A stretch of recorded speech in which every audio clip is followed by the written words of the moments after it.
اور یاد کرو وہ وقت جب ابراہیم نے اللہ تعالیٰ سے دعا کرتے ہوئے کہا تھا کہ یا رب اس شہر کو پرامن بنا دیجئے اور مجھے اور میرے بیٹوں کو اس بات سے بچائیے کہ ہم بتوں کی پرستش کریں۔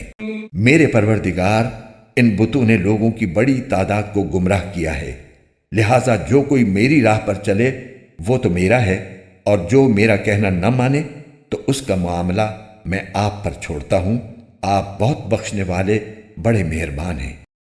اے ہمارے پروردگار، میں نے اپنی کچھ اولاد کو آپ کے حرمت والے گھر کے پاس ایک ایسی وادی میں لا بسایا ہے جس میں کوئی کھیتی نہیں ہوتی۔ ہمارے پروردگار، یہ میں نے اس لیے کیا تاکہ یہ نماز قائم کریں، لہٰذا لوگوں کے دلوں میں ان کے لیے کشش پیدا کر دیجئے اور ان کو پھلوں کا رزق عطا فرمائیے تاکہ وہ شکر گزار بنیں۔ اے ہمارے رب، ہم جو کام چھپ کر کرتے ہیں وہ بھی آپ کے علم میں ہیں، اور جو کام علانیہ کرتے ہیں وہ بھی، اور اللہ سے نہ زمین کی کوئی چیز چھپی ہوئی ہے نہ آسمان کی کوئی چیز۔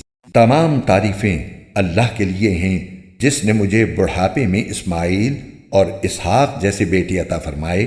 بے شک میرا رب بڑا دعائیں سننے والا ہے۔ یا رب، مجھے بھی نماز قائم کرنے والا بنا دیجئے اور میری اولاد میں سے بھی ایسے لوگ پیدا فرمائیے جو نماز قائم کریں۔ اے ہمارے پروردگار، اور میری دعا قبول فرما لیجئے۔